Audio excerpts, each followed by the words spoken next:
40 seconds. I don't think a lot of people saw that one coming. You obviously came out very, very quickly. So, I mean, did you envision a scenario in which you got this thing done that quick? I did come out and I let that left hand go from the chamber. The force of him dipping and me connecting with him with my hip even was a shot in itself. But I'd probably put that down to 15 months outside of the octagon. You know what I mean? A little bit overstepping the shot. And I knew Donald, and I know Donald's good at dipping under the left hand, and I knew he would, and he would attempt to dip under the left hand. He's done it to the former champion in the 170 division, Robbie Lawler. He dipped under the left hand multiple times and secured takedowns. He dipped it under the now middleweight Darren Till. So 15 months outside the octagon, a little eager,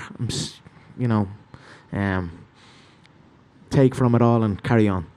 The shoulder strikes were incredibly effective. Was that something that you drilled? Was that a little bit of improvisation? What was that? They'll have to say now, the way they say, I just got a left hand. They'll have to say, I've just got a left shoulder as well. A left hand and a left shoulder. The so-called experts of the game, when they'd be breaking down my skill set, they'd be saying, I'm just a fighter with a left hand, which is highly disrespectful and uneducated. And I'd be surprised that so many of the supposedly knowledgeable people, they'd be just claiming it as that. So it's a good shot in the clinch. I see you can really catch a man. So I knew I caught him with the first one off guard, and then I caught one or two more, and when we separated, the nose and the eye was bust. And it's a good shot. I've utilised that many times in the gym, and happy with it. You ultimately finished him with punches, but the high kick was a big part. Yeah, no, of course. I knew Donald has the most head kick knockouts in UFC history. I was saying to Megan backstage, that's the equivalent of a world title to me, to having a record like that, the most head kick knockouts.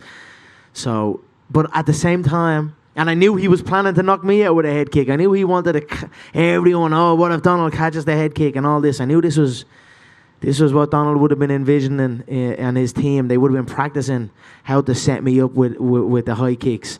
But at the same time, I noticed Donald has many discrepancies in leans and dips and under certain attacks that can also set him up for the high kick. So the high kick was something I thought I could catch him with also. His grandmother came in and spoke with you. I'm curious if you could share the details of that conversation. She's just a phenomenal woman, that lady. She's there from the first fight of the night till the final fight of the night, and even after the bout came over, and she just showed me respect, and I showed her respect, and it was great to finally meet her.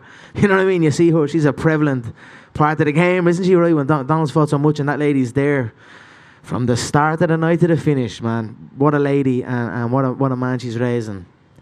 Very, very, very honoured to share the cage with Donald, and very proud. He's a good man, and he's got good people behind him, and much respect. Yeah. Last thing for me, Conor, we had a chance to speak with Dana already. I know there's a lot of options on the table, but he seems to think lightweight title shot is the best move for you going forward. Now, you've come out and said, at least I guess to him and to publicly, that fight is not going to happen between Khabib and Tony. I'm curious what kind of deadline because you'd certainly be in line for the winner. But if you could slide in, that would be pretty impressive. But is there like a deadline? No, I don't think the who matters, right? I think the lightweight title will be there, right? That will be there. You see the difference in the physique. The fight does go ahead, sit out and wait, and then wait for it through holidays and injuries and all this type of thing that goes with it. So the who doesn't matter for me now. It's just I'm looking at dates now, and I know March was there, and I'm going to have a look at the calendar and see where we're at. And Lorenzo gets back in from Panama on Tuesday, so I'll toast a fine Irish whiskey with Lorenzo. I always look to do that, a tradition. I was talking with Dana, so he gets back on Tuesday to Vegas, so I'll stay here and I'll go for dinner and a toast with Lorenzo and Dana, and I'm sure we'll chat about it then and see what's what. So I'll be ready. I'll have a celebration tonight. I'll chill with my kids tomorrow. I'll show Junior the fight on the telly, see how he reacts to it, see what he thinks of it, and then back to training. When you before the fight, you taper off for the final 2 weeks. So if you get a quick win and then you kind of go off, then all of a sudden it can be 4 weeks without a full training. You know what I mean? Without a real training session, and then you've slipped behind again. So I'm gonna make sure not to do that and get a good session in the day after tomorrow and carry on. Congrats, Conor, on your victory. Very Thank you, sir. impressive. Thank you. Just kind of curious why you let yourself get in that before, where you didn't do those things that you're just talking about you did now. What was it that put you in the bad spot? I achieved it all, right? I broke the game before I was 30 years of age. Simple as one belt became not enough. One belt's almost not even enough anymore. You got to get the two to even start questioning or start earning a big style. So, maybe that I achieved it all. John always says the worst. My coach says it's the worst nightmare for a coach if it's a student that achieves it all. The money, the fame, the belts, all of this. What then to motivate me? So I probably had to go through that and then just come back for it for the love. Like I got into it in the first place for the love. So and everything's a learning curve, and you learn what's right and what's wrong. You know what I mean? So. Did you ever have a point like after the Khabib fight where you just were sitting there thinking about what you did and thought, I made a mistake here, I made a mistake here, because you still have achieved everything, right? But you went into this fight and performed. So obviously something changed from your preparation in the Khabib fight to this. Yeah, just my commitment, I wasn't committed. And for me, it was just a disrespect to the people that believe in me. So if I'm forming a team and I'm building, look, it feels like the world lights up when I make the walk, right? Everyone's so invested in it and excited by it. And then I've got the team of people that are behind me and putting their all and taking time away from their family and their people to come help me. And then I'm not committed with it, So I'll go training and then I'll go missing for 3 days and then I'll come back and it's sporadic and it's on my call and I'll ring and say, hey, we're in the gym now in the next half an hour. Make sure everyone's there. I just felt like I disrespected the people that believed in me and supported me, and that's what led me to recenter myself and get back to where I was at. I wonder if you feel like you can turn that Khabib fight into a fight like this, where I know you want to win the fight, but will it get nasty, or will it be a fight where you're able to do what you did here and people really, it seemed like they fell back in love with you like they had done several years ago? It's got very personal with that man and his team, and look, it is what it is. I make no promises. I am who I am, and it is what it is. So I'll certainly be focused on the skill sets. You know what I mean? We have a particular skill set, myself and that man. He holds on to the legs, and I come for it. So I'll be excited to get that one back. So we'll see what happens. We'll see what happens in the Tony fight. Tony's another interesting foe for me. See what happens. If something happens, I'll be here. Just two last questions. I wanted to get your opinion of that fight. Do you think, everybody talks about Khabib has won 28 in a row. I think Tony's won 16 or 17 in a row. Do you think Khabib is a lock to win that, or do you see a way Tony could win that fight? A fight's a fight. Tony's hittable, but he's awkward and he's rangy and he's, you know what I mean? So anything can happen. We'll see what happens. And then finally, how did things change if you have to make a weight cut? So in this fight, you didn't have to do that. You go into this fight, you're strong, you do that. Do you have to test in maybe training camp? Oh, no, I won't test. I've done it before. I'm Mr. Weight Class. You know what I mean? I've gone through all the divisions, right? I've gone through 3 divisions now. So it's just about commitment. That's it. Just commit and just do what you know you need to do, and that's it. So tonight's my night, but I'm no different than, you know what I mean? All I did was just put in the work, and that's it. So if each one of us put in the work that we know we should do, we know what the work is we need to do. It's just sometimes you don't do it, and then when you say, okay, I got to do this, and you got to do it, and then you don't do it. That's like a defeat. And then those add up, and then your lack of interest to go do it actually wanes, and then you can get injured and all this type of thing. So for me, it's just about recognizing what needs to be done and do it strictly, and do it. And that for me leads me to enjoy it more. And that's basically what happened this camp. So I could have made 155 this week. I ate up to 170. So I'd say I could have been about 169 in there on the night. And I'd say Donald had a bit to cut this fight for this camp. He was in the sauna since Wednesday. So I wouldn't be surprised if Donald was about 180 plus in there. So, but I tell you what, I felt energetic. I felt good and happy days. So, but I've experienced it all. I've experienced near blackouts for the Mendez weight cut. I had no nutritionist, no nothing. And I done it all myself, and it was a heavy weight cut. And then for the Aldo one, I done it correctly, and I felt okay. We had a nutritionist on board, and I felt good at 145, and I've obviously had amazing success down there. And then the 155, and then it's just about commitment. That's it. You put in the work, you'll reap the rewards. There's no secret sauce to this. Recognize what you need to do and fucking do it, and you will succeed.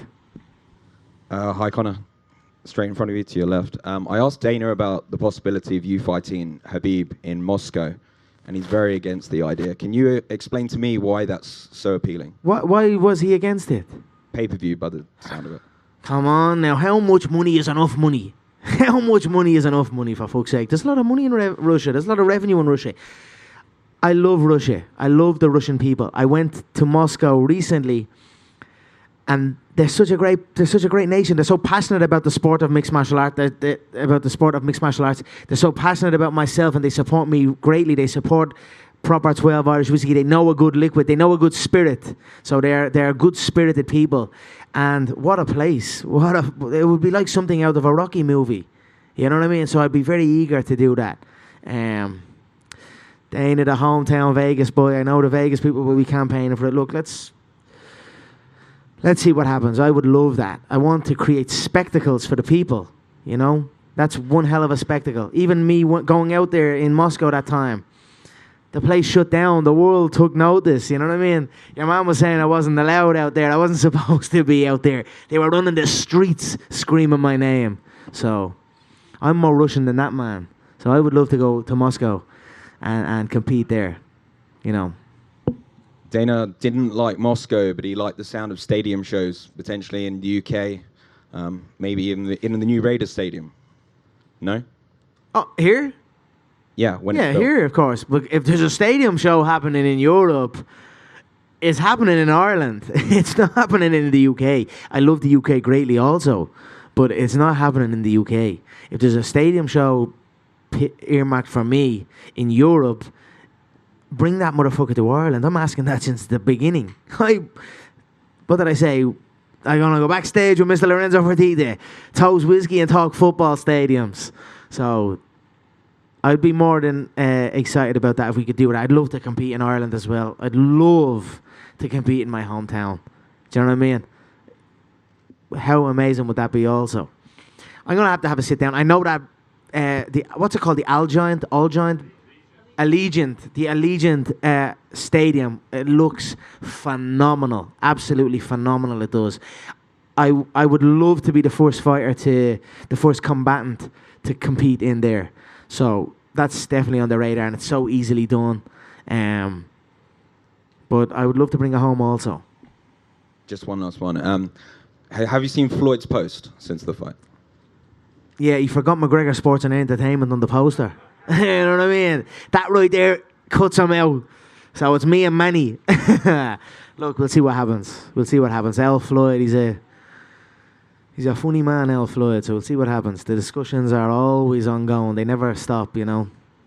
You know, Floyd and going through money fast. So he's far from retired, and that rematch will happen at some stage. But mixing MMA and boxing, I'd imagine that's a bit more difficult than having maybe a clear run at just MMA for maybe a year. Well, what is the plan there? Maybe just stick to MMA for this year? We'll see what happens. Look, I spent so much time in my boxing gym. I went back to my roots, Crumlin boxing, where I began. And what happens tonight? I smack him with my shoulder and smack him with my foot. I was almost gonna say to Joe, that's Crumlin boxing 101. Smack him with the shoulder. But no, I've been getting great training in with the team back home, and I'm an experienced fighter, right? I've been through it all. I've been up with your old friend there. My belly is warm. What can I say? But don't get me wrong. That's one of the things I love about whiskey. You've got to respect it. You've got to respect that liquid, because if you don't, it will come and get you. So I done a good stint off of it. It was not easy, but you know, the people deserved it. You know, I made a promise to the people, to my fans, to my team, that I would abstain. That's a baby of mine. I've got Conor Jr., I've got Kriya, and I've got Prabhat. That was one of my children. Seriously. So it was not easy, but I stuck with it, and it's great to get a little sip on the tongue now tonight, and I'll enjoy it with the fans tonight, and then respect it after that. You know, I've learned the lesson, I'll tell you what, once or twice. Tonight was Donald Cerrone's 34th UFC fight, which is the most in history. It's the first time he's never landed a strike in a fight. What does that mean to you to kind of be the person who made that happen? The records that man has, give him some sort of belt. Seriously, that, you know, you give belts out and this, that, and the other, and they're even creating them now at this stage. What a phenomenal legacy Donald has, and it's an honor to share the octagon with that man. Seriously, I mean that. I've shared the octagon with some great UFC fighters, and Donald is up there with the best of them all. So I'm very, very proud to share the octagon with him, and phenomenal records. I could only hope and dream to achieve the records he has. The amount of 34 fights, that's my 12th fight. So he's 3 times more fights than me inside that octagon. He fought 11 times in the last year, and I'd only fought 11 times in the UFC period.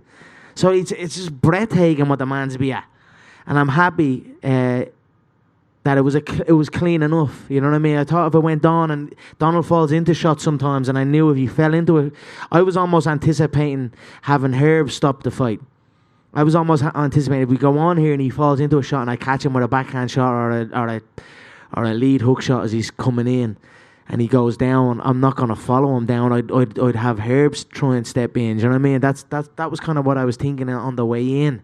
So I'm happy the way it ended. It was a couple of shoulder smacks. The foot clattered him in the head and shocked him, and then the backhand put him down, and he'll recover. He'll recover and he'll go again. So I'm happy with that. I'm excited to see what he does, you know. So. And you mentioned records. One of the first things off the tip of your tongue when you won was, the record about getting knockouts at featherweight, lightweight, welterweight. That's a phenomenal record. If I do say so myself, I wanted that one. You know what I mean? Like I said, they strip fighters and then they makeshift belts. They give fighters makeshift belts against like unranked opponents. You know, all this type of stuff. And then it's like to replicate. When I won that champs, when I became champ, right, they didn't even have the second belt for me. They didn't want to have the second belt for me. Then all of a sudden they're stripping fighters and making easy enough matchups and almost creating it again after me. I'm like, what the fuck, man? These guys, they'll wipe you off the map like that. So I'm happy I got another. I etched myself in history again. With I don't think that can be.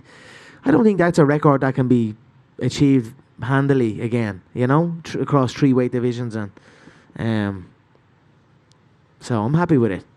And you also mentioned, making up. They won't get rid of me, I tell you. And you mentioned, the making fake belts and stuff up too. Jorge Masvidal was cage side, and he was wearing a very familiar looking outfit that I think you kind of made famous once. What did you make of that? I talk about baloney. If you ask me, that was ridiculous. I didn't know what was going on there. Like I said, the old ladies in Ireland, they wear house coats watching the soap operas. So I'm like, what's this guy sitting in? I'm like, I don't know. Whatever. All the best. That fight interest you at all? Yeah, of course. Let's see what happens. I'd like to scoop up that. That's not a great belt, is it? But I'll still take it. Add it to the list, you know? So, wasn't a good night for Jorge, if you ask me.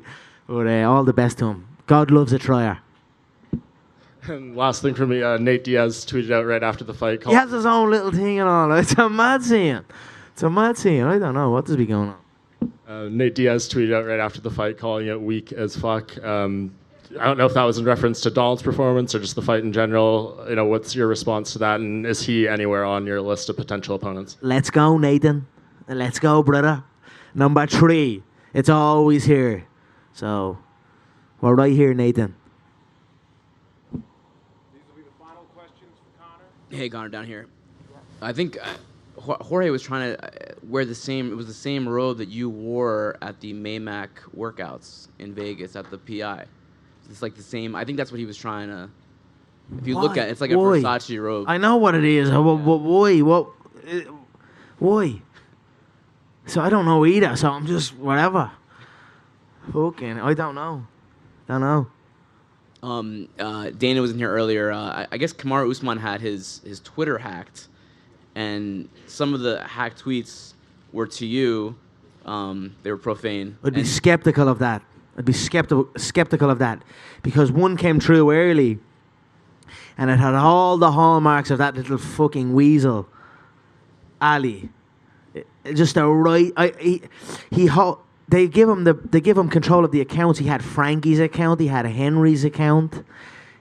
This has been going on a while. He gets it and then writes something through their thing, and I've been in discussions with some of these athletes, right, to come on board and whatever, and help them out and that. And I know exactly what had happened. And then the way the first one was written, I knew exactly where it came from. And then all of a sudden, a little bit heavier ones, and then it became a hack job. So whatever. I don't know what the fuck. I don't know what's going on tonight. It's a bit of a weird night, wasn't it? The two boys doing mad stuff. I don't know, man. Whatever. All the best to them. So you think it could have been Usman tweeting that or Ali? No, I don't think it was Usman. I don't know. I don't care. I don't care, man. I actually don't care. It just had all the hallmarks of your man that's done it in the past multiple times.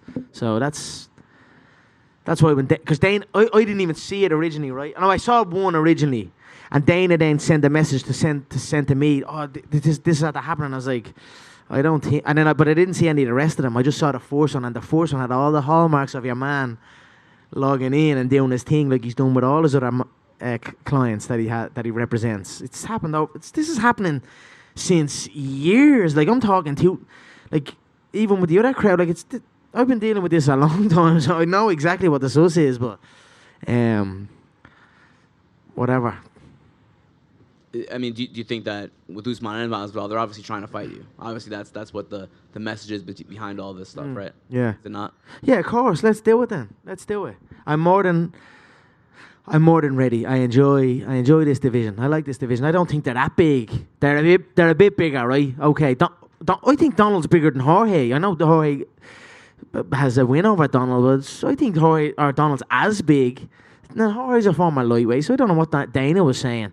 I'd like to see them on the scales right now tonight and see what they're at. And I don't think they're at the end of the day, we got to weigh 170. I feel good at 170. I don't think your man Usman, he's small enough, 5'8" or something. I think he's small. So I'm more than ready for that division. I'm here at this division. I hold a nice win in this division now. A couple of nice wins. So we'll see what happens. I'm open. Thanks, Conor. Thank you, guys. Appreciate you all. Thank you.